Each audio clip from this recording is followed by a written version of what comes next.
Arrivée en France il y a 3 ans, c'est un revirement de situation auquel Sophia, médecin d'origine algérienne, ne s'attendait pas. Il paraît que vous avez indûment perçu la somme de 42 000 €. Le GEF est donc fondé à vous demander le remboursement de cette somme, soit 34 000 € net. 34 000 € de primes touchées depuis sa prise de poste il y a 18 mois au GEF, grand hôpital de l'Est francilien. Un poste qu'elle avait accepté à l'époque en contrepartie de primes de près de 2 400 € par mois, en plus de son salaire. Aujourd'hui, elle se sent trahie.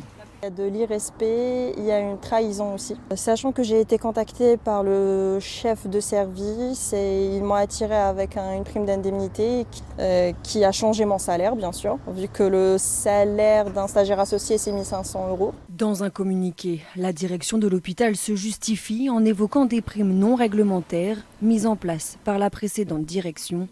Un traitement des PADU, praticiens diplômés hors Union européenne, inadmissible selon ce syndicat. On ne leur donne pas le choix de le faire et quelle que soit la façon dont ils vont la rembourser et on leur interdit de quitter le GEF. Et il faut savoir quand même que sur 80 PADU qu'il y a sur le GEF, s'ils partent tous, on ferme un hôpital. Au total, une cinquantaine de médecins étrangers doivent rembourser près de 2,5 millions d'euros.